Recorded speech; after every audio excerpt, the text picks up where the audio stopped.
Maligayang pagdating sa Tagalog Flicks Recaps, meron ako ikukwento na movie. Tungkol sa pag-ibig na ang pamagat ay You Are the Apple of My Eye, inilabas sa taong 2011. Si Koteng ay isang high school student pa lang sa Taiwan noong 1994. Mayroon siyang apat na malalapit na kaibigan sa paaralan, ang manyakis na si Bochun, Eho, isang batang lalaki na mas mature kaysa sa karamihan ng kanyang mga kaklase, Lao Sao, isang bastos na batang lalaki na mahilig sa basketball, at si Liao, ang komedyante na mahilig magpakita ng mga magic trick. Magkaiba sila ng character, pero may isang bagay silang pagkakapareho. Nagustuhan nilang lahat ang pinakamatalinong babae sa klase, si Shen Qiayi. Interestingly, ang hindi lang interesado sa kanya ay si Koteng, na sa tingin niya ay nagpapanggap lang siyang matalino.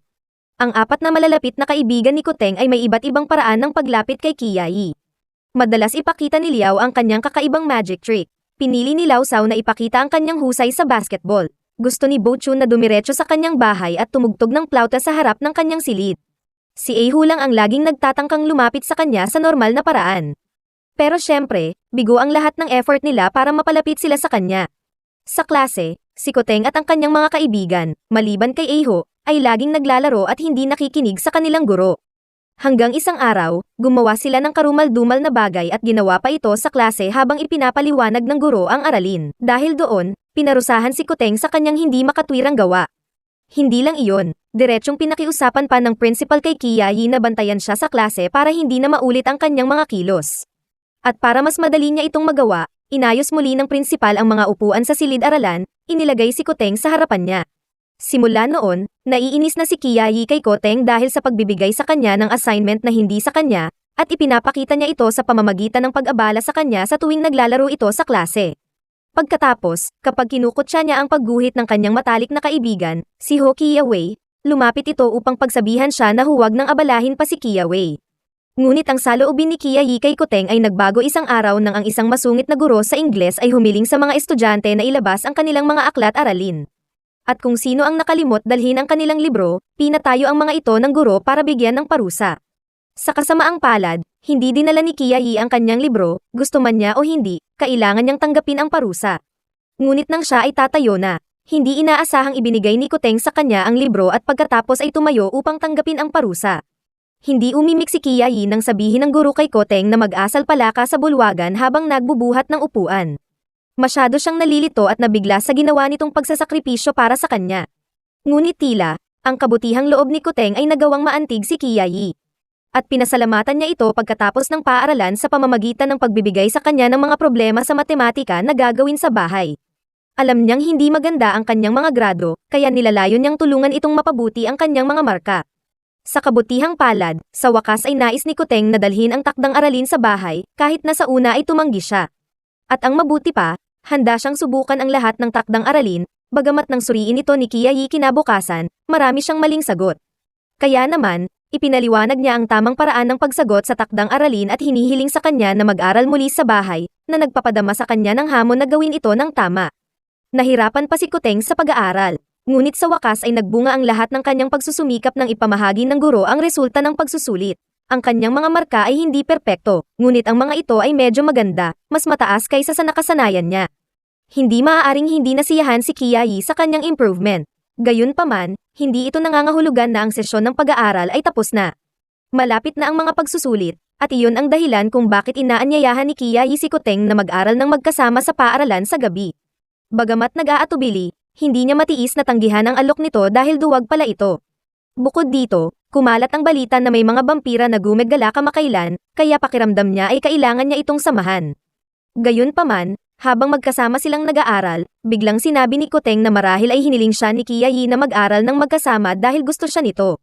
Ibinasura niya ang kalokohan nitong mga iniisip, sinabing hinding-hindi niya magugustuhan ang isang hangal na lalaki. Na-offend, hinamon siya ni Koteng na tumaya kung sino ang makakakuha ng mas mataas na marka sa pagsusulit. Kung manalo siya, dapat ilagay ni Qiayi ang kanyang buhok sa isang nakapusod sa loob ng isang buwan. Ngunit kung siya ang nanalo sa taya, gagawin ni Koteng ang anumang gusto niya. Nang walang pag-aalinlangan, tinanggap niya ang hamon dahil sigurado siyang hindi niya ito matatalo. At kaya, nagsimulang mag-aral ng mas mabuti si Koteng para makakuha ng mas magandang marka, kasabay na gumugol pa rin sila ng maraming oras sa pag-aaral ng magkasama. At dahil madalas silang magkasama, lumalago ang kanilang relasyon nang hindi nila namamalayan. Kasunod, Ang mga mag-aaral ay kumuha ng pagsusulit, at ang kanilang mga marka sa pagsusulit ay inanunsyo pagkaraan ng ilang araw. Gaya ng maaaring asahan, ang mga marka ng pagsusulit ni Kiyahi ay mas mataas kaysa kay Koteng. Kaya, bilang nanalo sa taya, may karapatan siyang sabihin sa kanya na gawin ang anumang gusto niya. At gusto niyang ipakalbo ang ulo ni Koteng. Tinupad ni Koteng ang gusto niya nung sila ni Kiyahi ay magkasamang nag-aaral sa paaralan. Palihim siyang lumabas ng klase, nagbibisikleta sa barbershop sa buhos ng ulan, at nagpaahit ng ulo.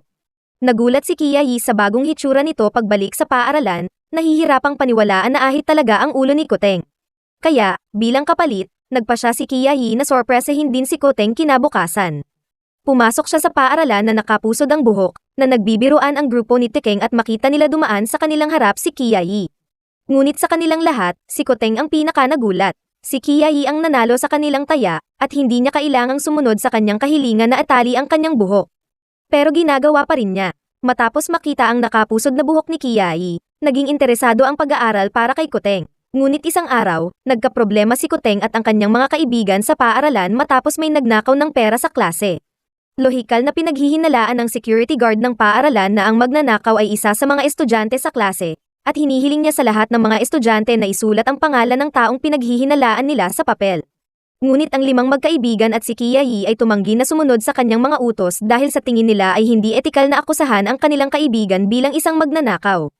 Pagkatapos ay tumayo sila upang ipahayag ang kanilang mga pagtutol, at isang iglap, ang lahat ng mga estudyante sa klase ay sinundan ng sabay-sabay na paghagis ng kanilang mga bag sa security guard. Dahil dito, pinarusahan ang 5 magkakaibigan at si Kiyahi, na nakitang mga pasaway, dahil sa pagtayo sa labas ng silid-aralan. Ito ang unang pagkakataon na pinarusahan siya sa paaralan, at sa sobrang galit niya ay umiiyak siya.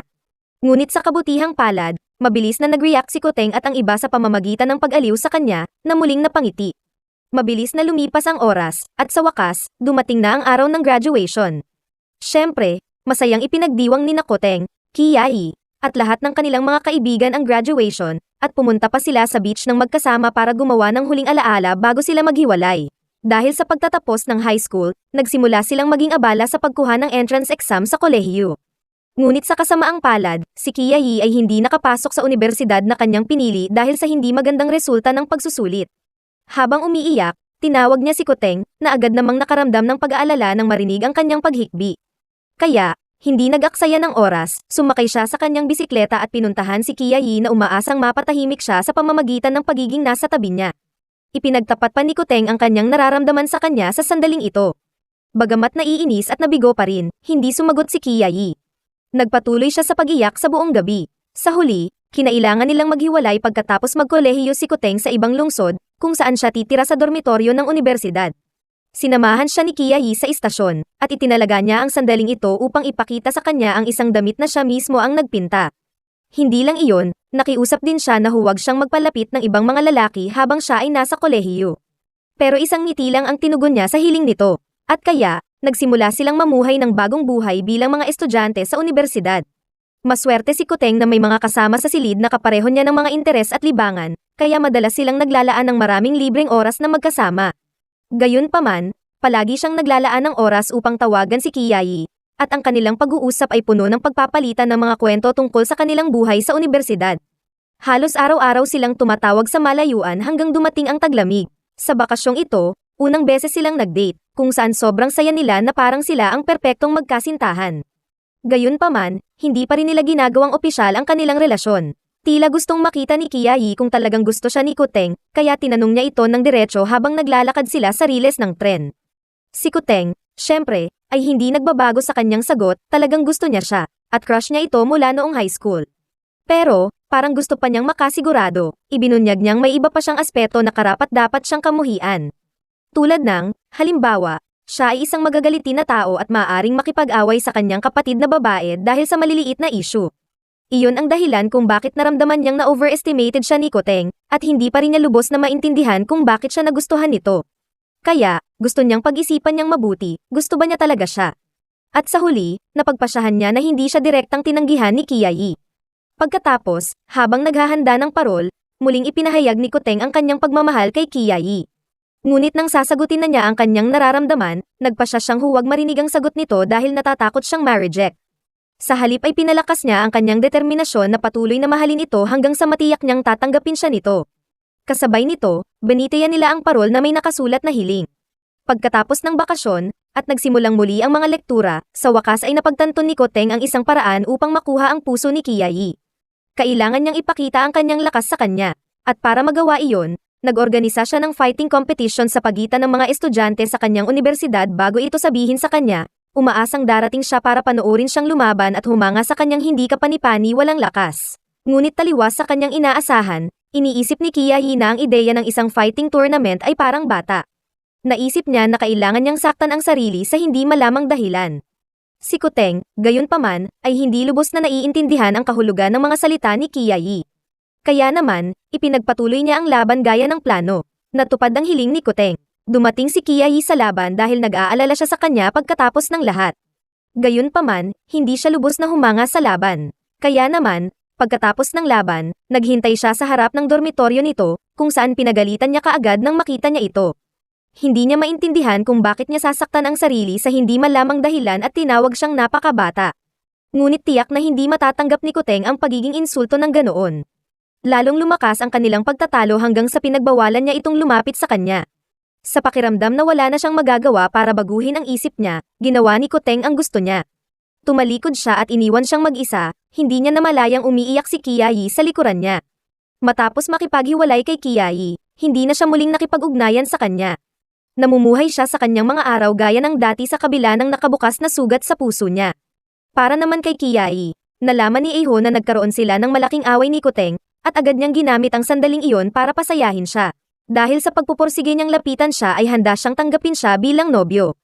Ngunit hindi nagtagal ang kanilang relasyon, sa kasamaang palad.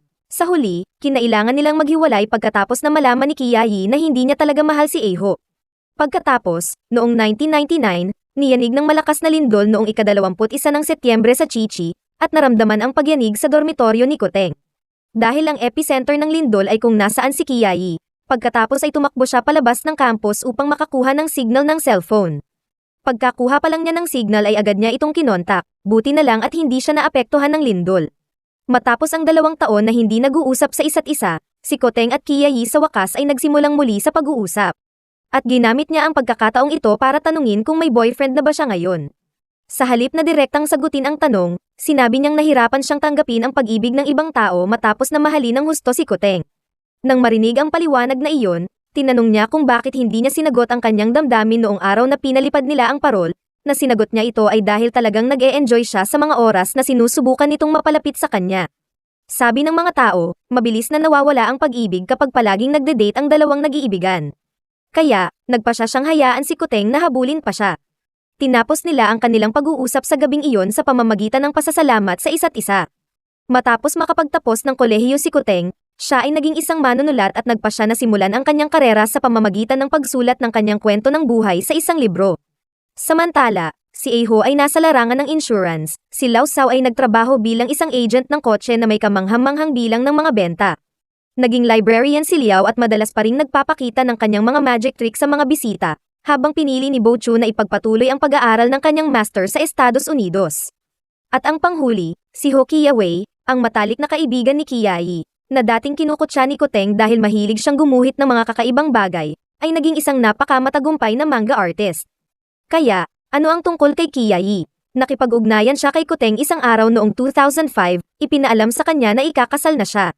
At kaya, sa araw ng kasal ni Kiai, muling nakipagkita si Koteng sa kanyang mga kaibigan sa high school, at nagbibiroan sila sa isa't isa tulad ng noong unang panahon. At nagsimulang tumahimik ang mga pangyayari, senyales na papasok na ang mag-asawa sa silid. Nang makitang nakangiti si Kiai sa damit pangkasal, maging si Koteng ay hindi mapigil ang mapangiti. Masaya siya na ang babaeng minahal niya sa nakalipas na 11 taon ay natagpuan ng kanyang soulmate, bagamat ang nakakatawa ay mukhang mas matanda sa kanya ang kanyang soulmate. Ilang sandali pa, si Koteng at ang iba ay nagpakuha ng litrato sa bagong kasal. At dahil lahat sila ay nagbigay ng mga regalo sa kasal, ang biro ng mga kaibigan ni Koteng na dapat ay pinayagan sila ng asawa ni Kiai na halikan ang bride. Sa hindi inaasahang pagkakataon, pinayagan niya silang gawin iyon. Pero sa isang kondisyon, kailangan muna nila siyang halikan bago halikan si Kiai. Tinanggap ni Koteng ang isang kondisyon na iyon nang hindi na kailangang mag-isip ng 2 beses. At kaya, Sinunggaban ni Koteng ang asawa ni Kiai at itinulak siya sa mesa. Hinalikan siya ng mapusok na parang hinahalikan niya si Kiai. Pagkatapos, habang ang lahat ay hindi pa rin makawala sa kanilang pagkagulat, inilayo ni Koteng ang kanyang atensyon sa asawa at hinalikan si Kiai. Sa kanilang halikan, naalala niya kung paano niya ito minahal at nauwi sa pag-iyak pagkatapos makipagtalo sa kanya. Pinagsisihan niya ang ugali niya noong mga oras na iyon. Kung humingi lang sana ito ng tawad dito dahil sa pagiging childish niya, baka iba na ang mga pangyayari. Walang alinlangan, gusto rin ni Kiai si Koteng. Sa katunayan, noong pinalipad nila ang parol sa kanilang unang date, hindi niya talaga isinusulat ang kanyang hiling sa parol.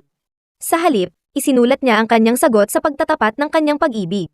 Dito, isinulat niya, "Oo, gusto kong maging girlfriend mo." Nagtatapos ang pelikula sa pamamagitan ng pagpapakita ng isang sulat ni Koteng kay Kiai. Na ang nilalaman ng liham ay, "Naway lumigaya ka, o aking sinta."